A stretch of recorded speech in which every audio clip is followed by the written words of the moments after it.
Good evening, everyone. My heart is genuinely happy seeing so many dedicated educators here, curious, open minded, and ready to explore something new together. I'm Rashmi Singh, and I'm delighted to welcome you to a masterclass on AI for teachers. Today's session is all about understanding one of the most influential tools of our time, artificial intelligence, and more importantly, how teachers can use it ethically, responsibly, and meaningfully in the classrooms. Before we get started, here's a small request to share your thoughts in the chat and send your questions through the Q&A. Your inputs and experiences add so much value to the session. By the end of today's masterclass, you will walk away with powerful insights on understanding the fundamentals of AI, the difference between AI and regular apps, the ethical and responsible use of AI, choosing the right AI tools for educators, and moving away from AI bias to ensure fairness and accuracy. This session will help you gain practical, real world AI skills that you can immediately apply to make the teaching learning process richer and more effective. And now it's time to meet the expert who will guide us through the exciting topic. It's my honor to introduce Dr. Swati Popat Vats.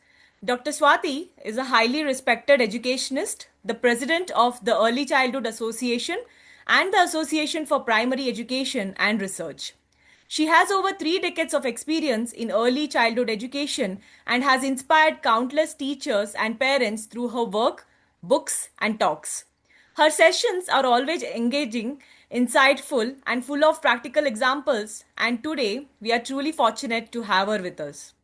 So let us all give a big virtual round of applause and welcome Dr. Swati Popat Vats. Over to you, ma'am. Thank you so much, Rashmi. And if you notice, I have used a photograph on my first slide, which is AI generated. And I think I just saw that I'm matching my scarf today, what I'm wearing, and my photo are both matching. So, and they match the colors of Burlington also. So, thank you, Burlington, for always organizing these fourth Saturday, 4 o'clock webinars. They are such a huge help to educators. And welcome to all the educators. This is a masterclass on AI for teachers because we are all going to now be immersed in a world of AI. And it's very important that we not only know about AI, but we also know what to do, what not to do, and how to use AI.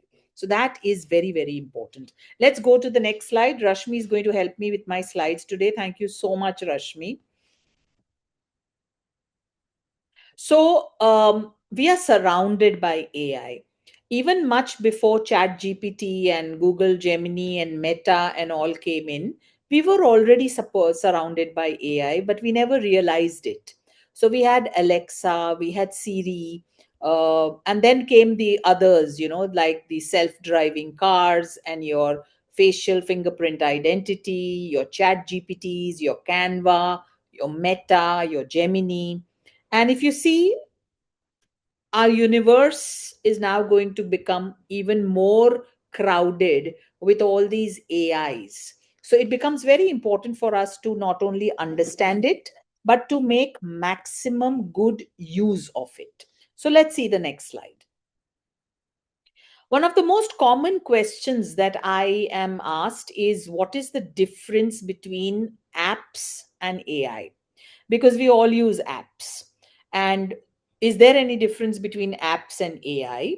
So AI can be in the form of app, but all apps are not AI. This is something that we all need to understand. So let's go to the next slide to get a deeper understanding of it. So, for example, I may put on Google that give me a sample of a letter to my husband. Now, you may wonder why I would make Google write a letter to my husband, but I think that's what we've ended up doing these days. Even our most personal tasks, we are giving it to all these machines to do. So this is just an example. But an AI will not only give me a sample letter, but it will create the letter for me. So, which means if I were to put the same task on Google and say, give me a sample letter to my husband, it will give me samples of other people. It won't create a sample for me per se. You understood? So it'll give me, you can do it like this, you can do it like this, you can do it like this, you can do it like this. But if I put the same prompt on AI, it will create a personalized letter from me to my husband. And then if I give it a feedback that change the tone a little or replace these words with these words, it will even do that. So which means Google will give me ideas, whereas AI will actually do the task for me. So that's the difference between what we had Google. We used to go to Google for a lot of things, but now AI actually does it and gives you everything ready made. That's the difference. Let's go to the next slide. So how is AI able to do all these tasks? That should be the first question that comes to our mind, which usually does not come to our mind. That we think, oh, magic has been created, and wow, I can put anything into AI and AI will do it for me. So we think like that, but it doesn't work like that. We need to understand that AI is programmed by a human. So, which means AI has to be taught that if this comes, this is what you have to do. If this comes, this is what you have to do. These are the steps, etc. So that's called an algorithm. So when an algorithm is fed into a system, the system learns. And that's why algorithms train these machines to do a lot of things. Have you noticed that these days, when you are around your mobile phone and you are talking about some things, and then you pick up your phone to go through your Facebook or anything, the ads that are now shown to you are of the exact thing that you were talking about. So that means your phone now has an algorithm that is taught to pick up keywords and then give you information based on that keywords. So all the ads that you will then see will be based on that. You watch one reel on the women's cricket team winning and you like it, and you will get all the reels that come to you on that only. So it is not manifestation. Many people say, oh my god, I was thinking about this and my phone showed it to me. Imagine. No, it is a simple algorithm that has been taught to your phone, and that is taught to all AI. So an algorithm is designed by who? It's designed by the humans who program. And so you have to be very careful when using AI, because it has been programmed by another human. So, if it has been programmed by a human, it can also bring with it the biases or the lack of knowledge of that human. So, that's why whenever you use any Google Gemini or Chat GPT, look at the bottom of the screen. It says very clearly that AI can make mistake too. Please check all the answers. So let's go to the next slide.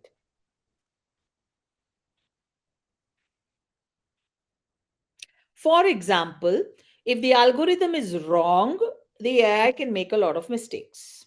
Now, this happened in a football game where the AI camera was not given proper instructions. So, throughout the game, it followed the referee's head because it was bald. So, it looked like a ball.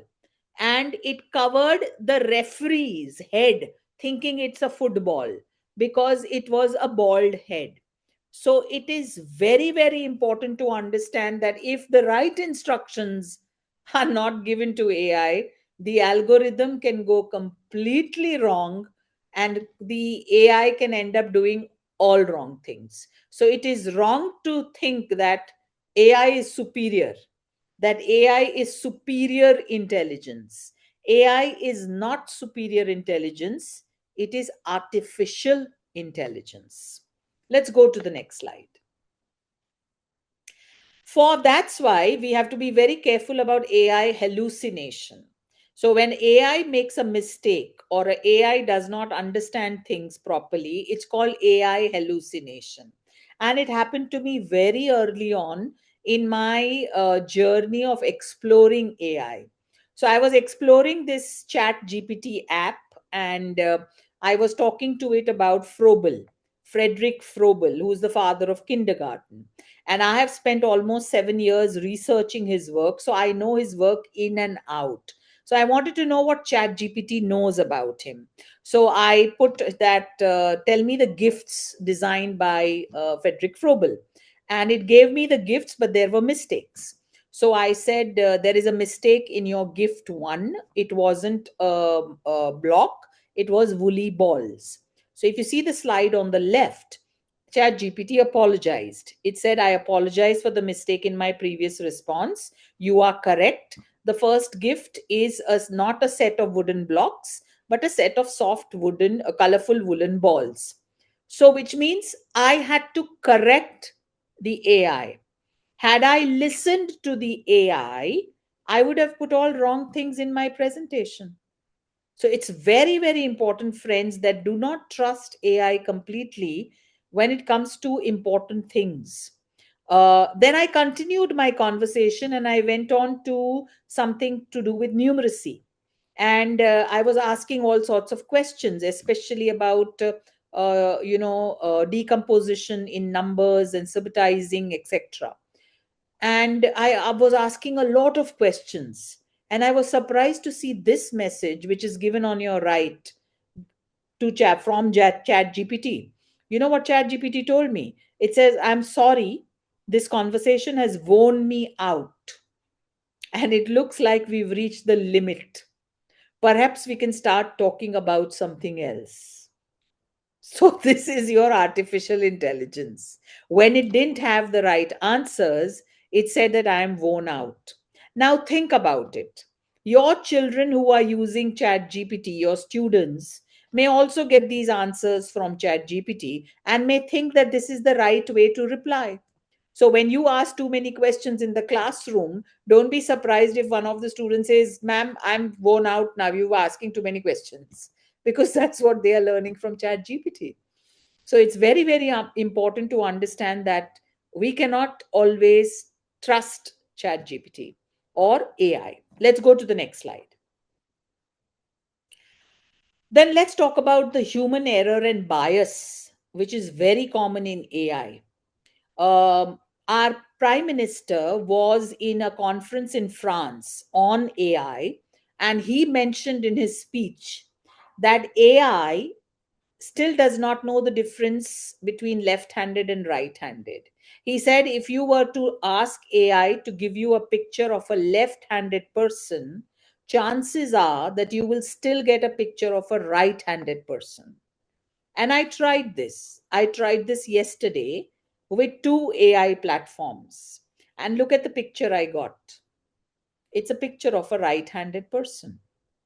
And I had typed very clearly, create a picture of a left handed person doing a painting. That was my prompt. And what did I get? I got a picture of a right handed person doing a painting. Why? Because it's called AI bias. There is still bias in AI programming. AI has not been programmed with that many more left handed images. And so, most of the images that it will give you will be of people doing work with right hand. Let's see the next one.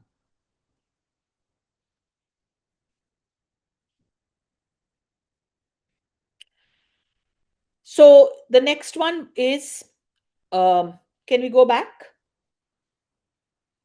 Yeah, this one. That's right. Thank you. Um, Again, it has gender bias also. AI has gender bias. My prompt was, give me a picture of a doctor and a nurse.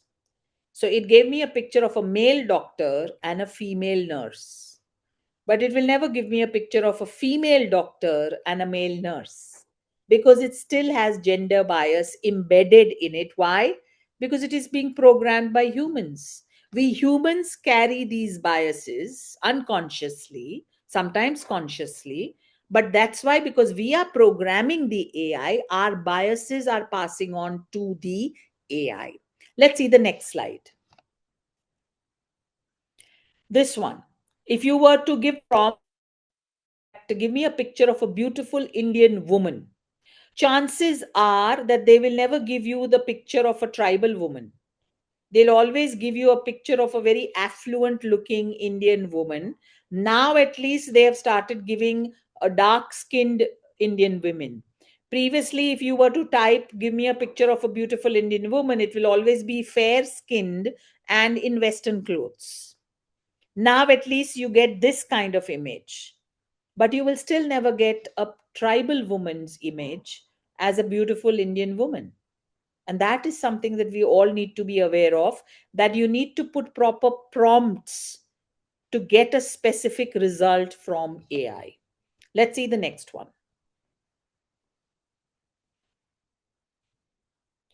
So, how can we change this narrative? How can we make AI do lesser, fewer mistakes?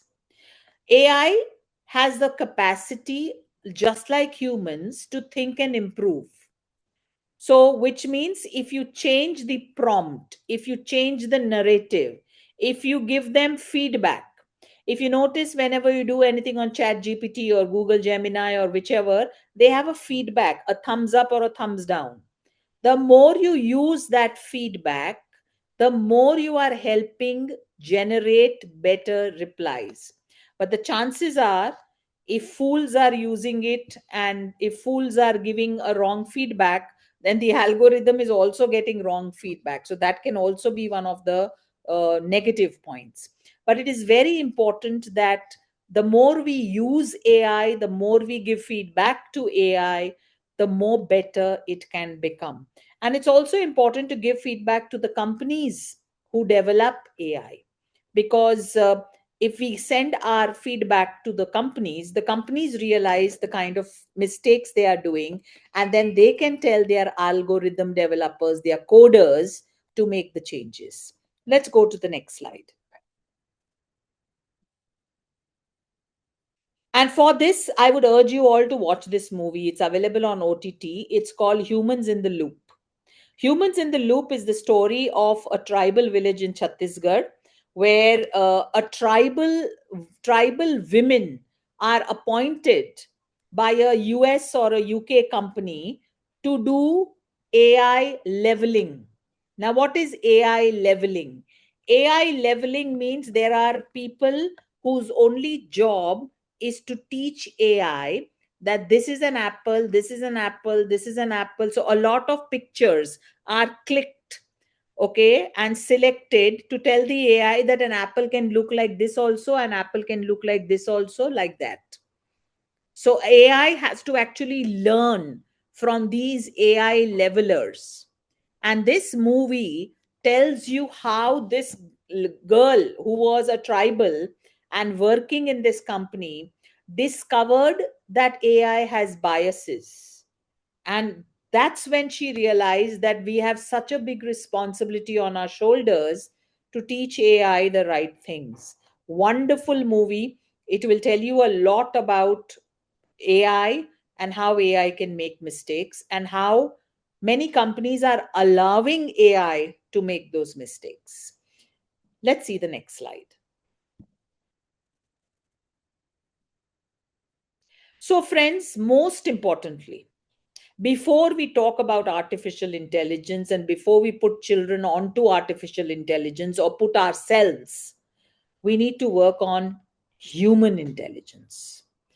And one of the threats to human intelligence is natural stupidity. So we have to ensure that we ourselves are not stupid and we use our human intelligence whenever we are watching any content. For example, as human beings, we have become very quick in forwarding things. We just forward things without checking its authenticity. Very important that we check it. I have the three finger rule. When I forward any news or forward anything to anybody, I have the three finger rule, that have I checked with three resources to check the evidence of this story. So I see a reel and I feel, wow, this is wonderful. Let me send it to somebody. No, I will check on Google. I will check on something else, maybe an expert or somebody, to check whether validity of the news or the, nowadays you have these reels that say diabetes, why don't you eat this, why don't you eat this, and you feel, wow, let me send it to somebody who is a diabetic, who is diabetic. No, don't do that. We need to cultivate authenticity, verification, evidence, because if our generation understands that, we will be teaching it to the next generation. Otherwise, the next generation will grow up thinking AI is God and I have to listen, and they'll get brainwashed, which is very bad. Let's see the next slide. For example, here is the example. Recently in Pakistan, in one of their newspapers, a journalist printed an article which was complete copy paste of ChatGPT. Now, there is nothing wrong in it. You can take help from ChatGPT. But the natural stupidity was that ChatGPT, when it gives you an answer, at the bottom it writes that I can also create a PowerPoint of this for you. Can I create? It will put that. Now, this journalist took that whole thing and put it in the newspaper. Can you see the box which is circled in red? I've put it on the top also. In the article, it said, if you want, I can also create an even snappier front page style version with punchy one line stats and a bold infographic ready layout. Do you want me to do that next? So he had also put the conversation that ChatGPT was having with him in the article. Now, this is called natural stupidity. And this is what we need to be aware of. We need to check things. We need to add our own flavor in that writing. Chat GPT is our assistant, or AI is our assistant. AI shouldn't be, we can't be copy pasting everything. Read, edit, and then use. Remove the prompts that have been put there either by you or by the AI, and then use it. Don't, this is natural stupidity. Let's go to the next one. So, how do you verify? How should you work with AI? I have the verify. Okay, so verify का F तक है मेरे पास. So voice, uh, ask yourself, does this make sense to me? Your first thing should come from you. This article, does it make sense to me? I don't think so. So, first, listen to your own knowledge, your own experience. Then, explore the three source rule. Remember, I spoke about the three finger rule, the three source rule. Never trust any information till you can't find it in three different places. तीन जगह से जब तक आपको verification ना मिले, it's called the triangulation of knowledge. Don't trust that news or don't trust that matter. Remember, which means do a brain check. Think about what you know about the topic and what is AI telling you. Like I did in the Frobel example. I know that Frobel's gift one is this, but AI is telling me something wrong. So I did a brain check. Use your human intelligence to check artificial intelligence. Identify. Sometimes in pictures, visuals that AI gives you, there will be mistakes. So spot the silly.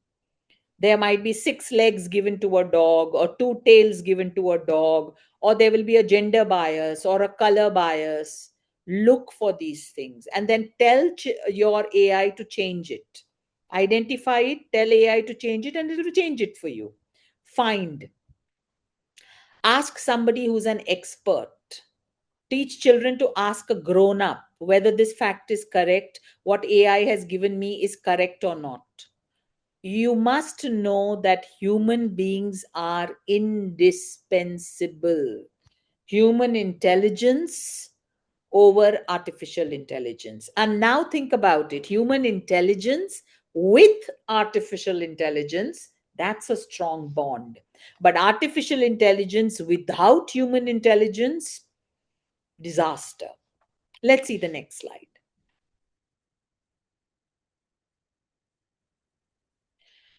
So, early childhood or elementary school or any other Can we use AI? Yes, you can use AI as long as you ensure that it is developmentally appropriate. So let's see the next slide. We all know about Canva. We all know about all that. So let's go to Khan Academy. Khan Academy has an AI called Khan Me Go, so which means a friend. And if you go to this, it acts like a tutor and a teacher helper, which means you can put in any query as a teacher and it will give you an answer. It will also give you a student specific answer or solution.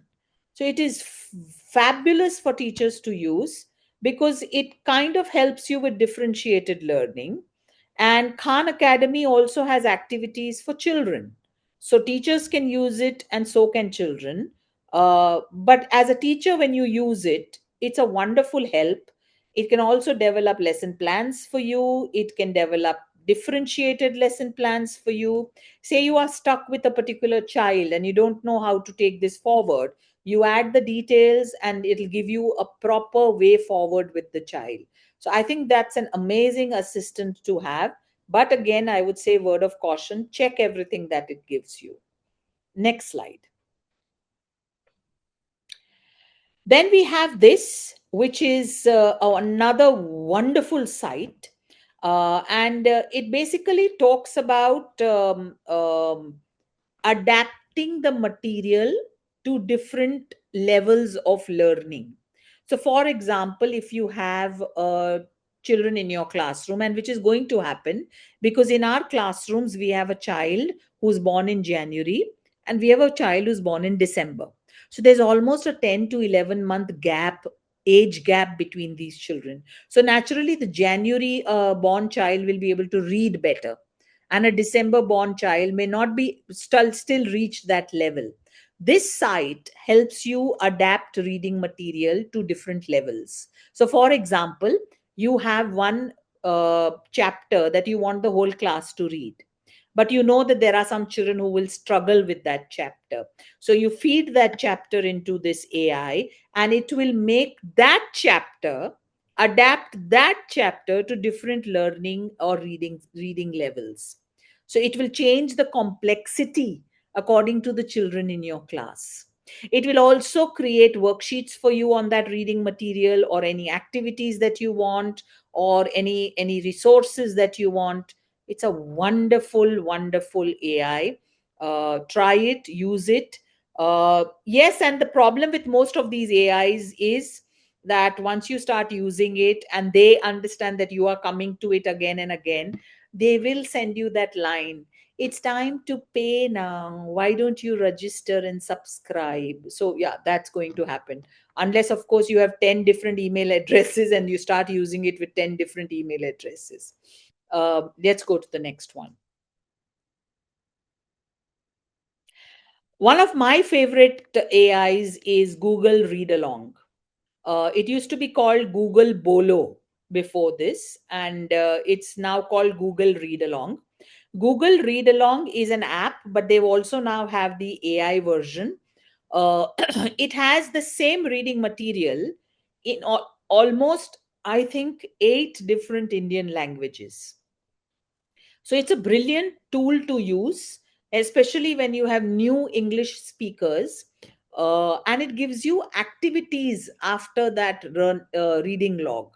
So it's an excellent one. And now I believe in the AI version, you can record, children can record what they are reading, and AI will correct their pronunciation, etc. So it's an amazing tool. Explore it. It's called Google Read Along. And while you are on Google, there is another wonderful AI of theirs, which I love. It started again as an app and it's now become an AI. It's called Google Arts and Culture. Google Arts and Culture helps you explore art around the world. So I explored Raja Ravi Verma's paintings, and it helps you select a particular painting और उस painting में जो भी animal है, bird है या musical instrument है, you can actually play it hear its sound, etc. So it's a wonderful tool to use in the classroom. And I think even Google Arts and Culture now have an AI version. Let's go to the next one.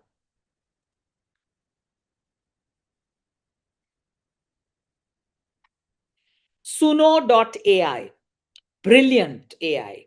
This is brilliant for creating songs, creating music. You don't need any professional now. Uh, Go into Suno AI and type that design a song for me on the winter season. Uh, Keep the words suitable for age 14 and 15 years. And the word style should be rap. So you put this prompt and it will give you the whole song in writing. Now tell Suno.ai, I want you to create a tune for this song that you have created. And I want the tune to be a combination of rap and bhangra. And it will create it for you. And then you can tell Suno.ai, I now want you to sing this song in an Indian teenager's voice. And it will give you. Look at the brilliance of the whole thing. You created a song for what you wanted, you created a tune, which is a fusion, and you've created the song in somebody's voice. So, this is the amount of work that can be done by a teacher, by an educator in a jiffy. You don't have to now sit and plan and stuff like that. And you can use it as a project with children. You can help them understand how to uh, create fusion of the East and the West. You can help them understand how to use words. You can ask them to check the song created, and would you, if you had to make this, so for example, I can give it to the class, that song which AI created for me, I can give it to 20 children in the classroom, and I can ask them now to personalize it, which means if you had to change this song and some of the words according to you, according to your personal needs, how would it look like? So now I am letting them use their own word vocabulary and change what is done by AI. So I can use, adapt in so many different ways. And that's how AI should find their place in our classrooms. It should be a vibrant combination of AI and human intelligence. Do not give AI to children as an option that it can do work for you. Give AI to children with the vision it can do work with you. That is how we should move forward with AI. Let's move to the next slide. And here is something that I have written for adults to understand that AI is a tool, not a final answer. AI is a super fast assistant, but the human brain is the boss and it should always remain the boss. And this poem I wrote for teachers, that in a classroom bright where young minds play, AI tools arrive to teach and sway with adaptive learning and feedback so fine, they help each child in their own time. So do read this poem because it basically teaches teachers what is the use of AI and how it should be used in the classroom and curriculum. Let's go to the next slide. So, how can I use AI as a teacher to solve my other everyday problems? One of the biggest problems that teachers face is, how do I convince parents? I know this is right for the child, but how do I convince the parent about it? They're just not convinced about it. This is where AI can become a huge help, and it can increase your own confidence and expertise. For example, a lot of early childhood teachers, schools struggle to tell a parent that play based learning is important, that to move away from rote learning, to move away from cursive writing, and all that. They are working hard. Parents are not able to understand. So, what to do? put this prompt, and I would urge you all to put this prompt and see what kind of an answer you get. Prompt is provide 5 simple, powerful analogies or metaphors to explain to a concerned parent why understanding and retention is more important than speed in early learning.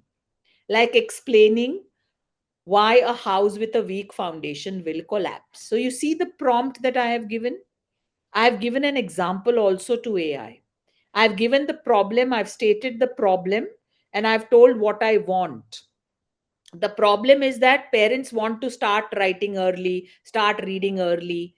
So I want the prompt, the AI to give me some examples which I can use with parents to help them understand that understanding and retention take time. Don't go for speed learning. Now, what will AI do? AI gave me 5 different analogies, which I have put in a poster form, which you can use. Let's see the next slide.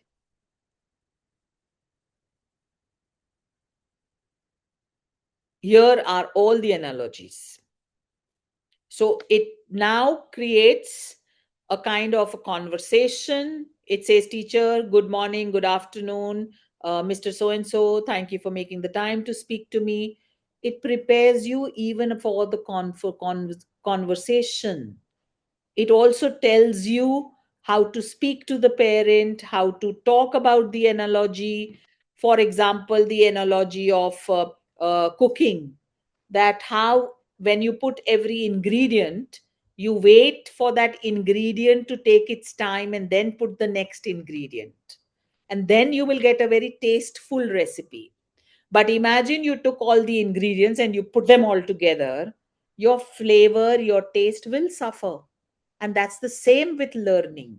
So when you give these analogies to parents, these metaphors to parents, parents then understand it. Okay, they relate to it. So it's very, very important that these are also the things in which you should use AI, because AI comes out with different ways. AI will give you better sentence formation. AI will give you better words to use. For example, when AI gave me the format to use with a parent, I then said, reduce the level of the complexity of the English words, make it more relatable to a first time English user. So it also changed the language for me then. So I know that when I'm speaking to a parent who's not very comfortable in English, these are the words I should be using. I can also tell AI then that this is the part which I have liked. Now translate this in Hindi for me. And AI will do that for me. And I can send it in Hindi to that parent for that parent to understand it better, or in Kannada to the parent so the parent can understand it better, or in any language. So now that barrier that we used to have in explaining things to parents is gone if we use AI correctly. Let's see the next slide.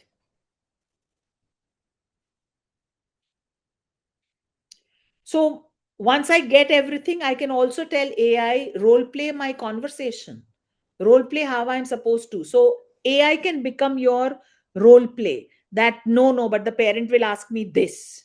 So you have a conversation with AI, and whatever the parent was asking you, you ask AI, and AI will give you that reply.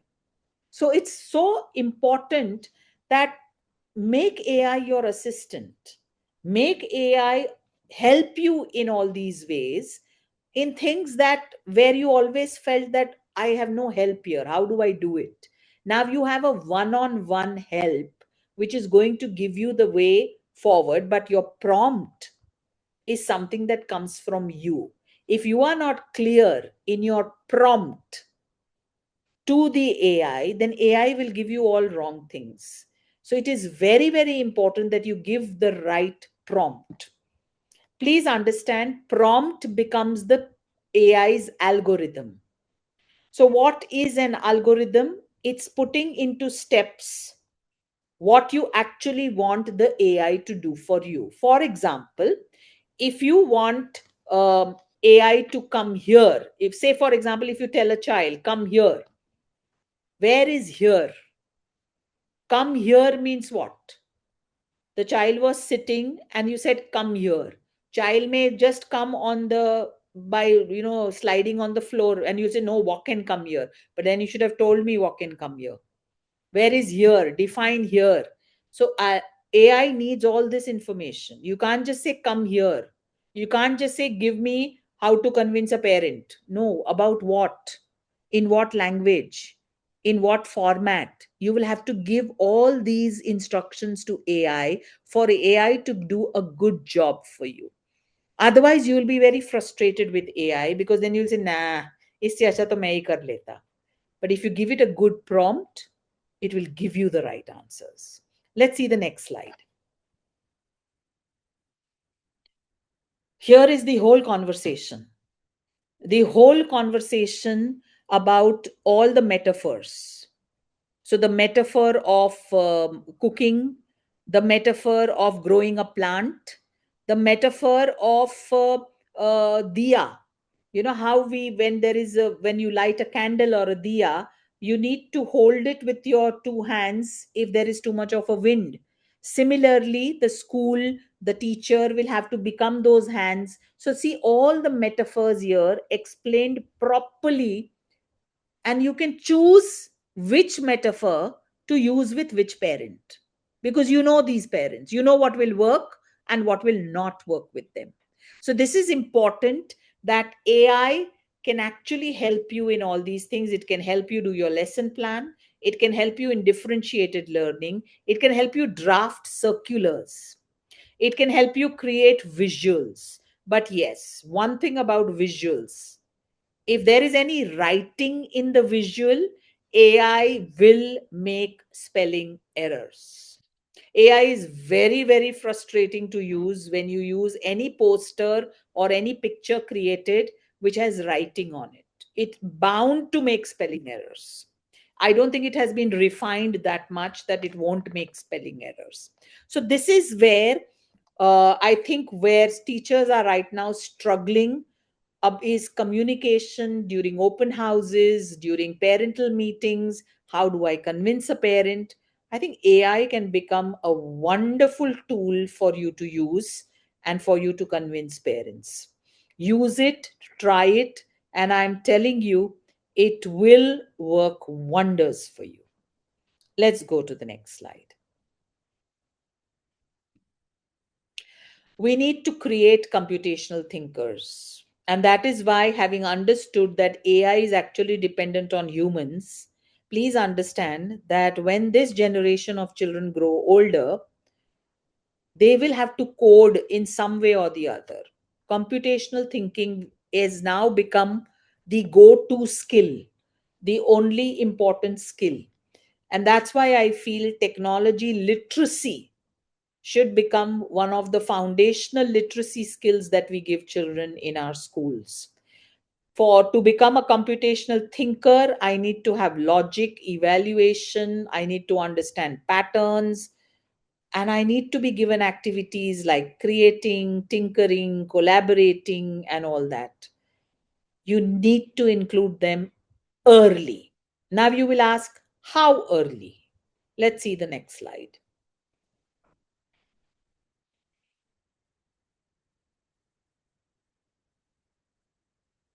As early as 4 years. Oh, yes. Technology literacy starts early as 4 years. I've written a book called Yash and Yashika Learn About Coding. It's a non screen based, which means analog coding book, which means no screens. It just teaches children what is an algorithm, what is decomposition, what is debugging, what is if then else conditionals. All this are being used every day. And do you know, we use it in literacy and numeracy. You will say, huh? Yeah, algorithm. What's an algorithm? A series of steps, right? What is A to Z? What is 1 to 10? It's a series of letters and numbers given in the right order. You change the order and you are not counting properly. That's an algorithm. What is decomposing? Decomposing means breaking a big task into smaller tasks to achieve it. Don't you have phonics? Don't you break the word into sounds to pronounce it? Don't you break the word into letters to spell it? That's decomposition. What is debugging? Debugging means finding the error and fixing it. Isn't that what we do in worksheets like find the odd man out, circle the wrong? So, coding has the same skills that are required by children in literacy and numeracy. So, why not start early? And this is what government has not understood, that coding is not a bad word. Coding is not complex.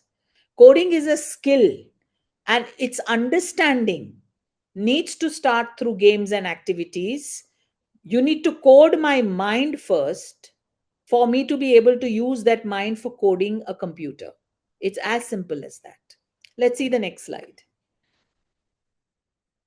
Then this is a book for 6 to 10 years old. It says Cord and Cordy Love to Code, and it comes with workbooks. So which means it has associated workbook activities with it, games, activities, worksheets, you name it. So it's very, very important that if we want to prepare our children for the world of AI, we need to make them computational thinkers. And to make them computational thinkers, we also need to introduce them to coding concepts so that they understood that these are the concepts used by humans to program AI. Let's see the next slide. Ethics, awareness, empathy, thinking, communication. Very important. If we are going to become AI users, we need to have ethics. Ethics means ethical use of AI. You can't use AI if you're doing a research paper. You can't use AI if you're writing an exam. You can't use AI if you are doing anything which is supposed to be yours, which means people look up to you saying that this must be her work, but you can't use AI. But you can use AI as an assistant. You can use AI after drafting an article and then asking AI, can you redraft it in better language? You can do that. But you can't copy paste what AI gives you. That's not good. That's not human intelligence. You need to be aware of AI hallucination.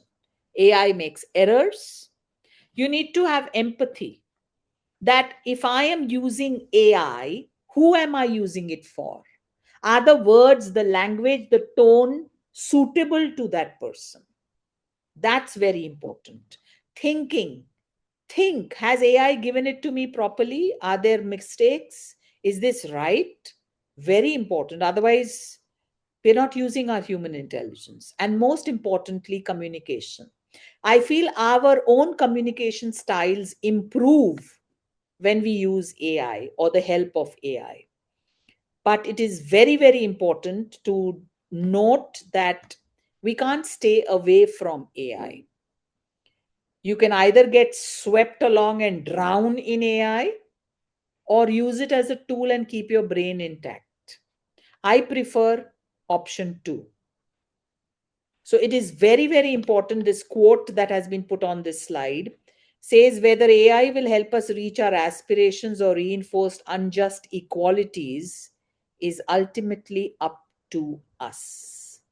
So, very important, friends, to understand that AI is here to stay. Teachers will not lose their jobs because of AI. But teachers who don't know AI may lose their jobs. So it's very important to make that distinction. I would love to have a conversation with you all on AI if you have any points, etc. I've given you my WhatsApp number, but I only respond to written messages. I don't take calls. But I would love to take this conversation forward because AI is here to stay. Let's embrace it with human intelligence. Thank you very much. Thank you, ma'am. We have a few questions in the Yes. Q&A, ma'am. So, Yes. Shall I yes, look at them and answer them? sure, ma'am. Uh, Otherwise, I uh, can read it for you. yeah, sure. Do that. Do that. Okay. So, what are the first three actionable steps teachers can take to start integrating the tools and strategies from AI into daily teaching? Number one, Um, Check whether they are suitable for the children in your classroom. Number two, check for errors, spelling errors, concept errors, etc. And number three, um, tweak it a little to suit your own personal style. Yeah, thank you. And we have another question.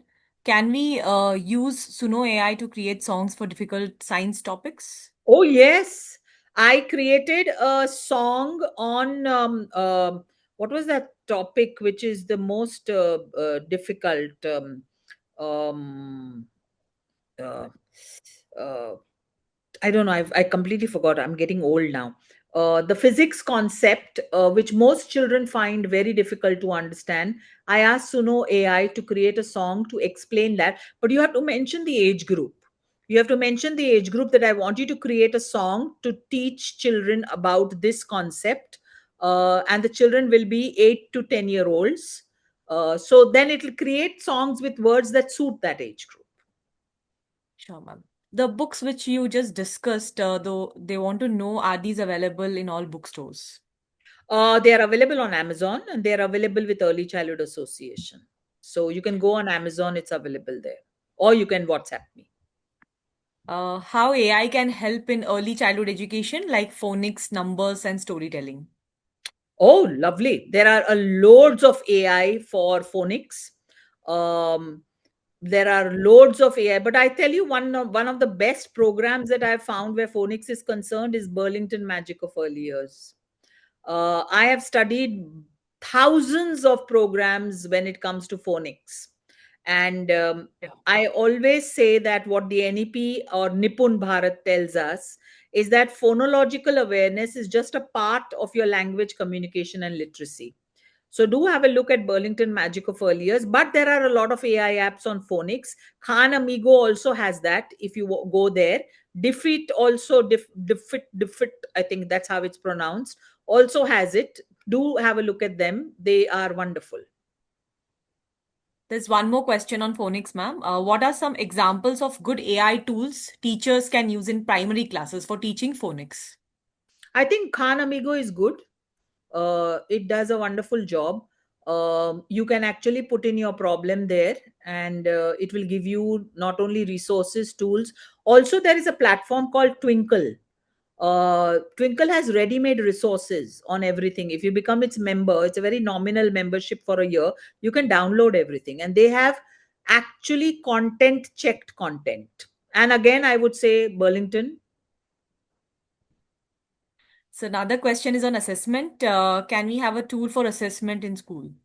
Haha, lovely. I'm working with a company called Q Pilot, and they are coming out with assessments which completely aligned with your holistic progress cards, etc., and a wonderful AI tool. It not only gives you assessment, it tells the teacher that if the child is at this level, what to do next, because that's what I feel was missing in assessment. A teacher needs that guidance कि ये तो है, पता चल गया कि ये बच्चा नहीं लिखता है, बट अब क्या? So it is the up kya that Q Pilot gives. Yeah. So we are done with the questions. Teachers, if you have any more questions, please drop it in the Q&A. We still have 2-3 minutes more. Ma'am, please suggest an online story for primary. Story. Yeah. As in, I Can didn't Vandana ma'am, can you be a little more clearer here? What do you mean by online story? see. I am AI. You need to give me a better prompt. That was a good one. Yeah, so there is one more question from Joga Rao. So, what are the good AI tools for using in higher section English? I think Okay. Again, Khan Migo. Khan Migo is not only for this thing. You must have all heard of Khan Academy, right? It is there for all age groups. Also, uh, what I will do is I will share a list of AI tools with Burlington, and when they send you the certificate, you all can go through those tools. there's one more question. How can AI create curiosity among about book reading? Why don't you have this conversation on AI? Do it. I sometimes have fun conversations with AI. I ask it silly questions like, if you were asked by somebody to destroy the world, would you do it? I have these conversations with AI. So I want to know what AI is going to give me an answer. Why don't you feed this on Google Gemini and on Chat GPT and see what both of them say? Okay, so we take two more questions, ma'am. What steps can schools take to make AI safe and fair for all students? Aha. AI literacy, very important. AI contract. Make them sign an AI contract about the do's, don'ts, and responsibilities of using AI. For example, Early Childhood Association in January is releasing a cell phone contract. A cell phone contract is something that you can use with children, that if you're going to be using a cell phone, these are going to be your roles and responsibilities. So we have designed contracts for age 3 till teenagers. So you must have an AI contract, that what can be done on AI, what cannot be done, what should be done. Like I taught you about the ethics of AI usage. Have the same conversation with children. So Annam Raj Venkat sir asks, can we discuss with students that teachers also take help of AI? Why not? You think they don't know? You think they won't find out? Of course they will. It's like saying teachers also use mobile phones. It's like saying teachers also use Google Maps. Of course, सब लोग use करते हैं. But the what they should see in you is that your mastery over an AI tool. That is what they should see you talk about. That AI gave me this, but I know with my human intelligence that this information is wrong, and then I had to rectify AI, and then AI gave me the right answer. When children hear you have these conversations, they will not only respect you more, but because children learn by imitation, they will learn how to interact with AI. I think we are done with the questions, ma'am. Yeah, so this Okay, for was. a change, Dr. Vats's session is ending 3 minutes prior. Yes, actually. And yes, of course, this was an enriching session, ma'am. Thank you so much for guiding us through the world of AI with such clarity and depth. So you helped us understand what, while AI is powerful, it is ethics, intention, and wisdom of educators that truly make it meaningful. So, a heartfelt thank you to all the educators who joined us today. Your engagement, questions, and enthusiasm made this session even more impactful. So, let's carry forward today's key message to use AI responsibly, creatively, and thoughtfully so we can build 21st century classrooms where learning is powerful and purposeful as well. So, thank you once again for being with us. Wishing you all a wonderful and inspiring evening ahead. And thank you so much, Swati ma'am, for being with us. Thank Thank you, you. everyone.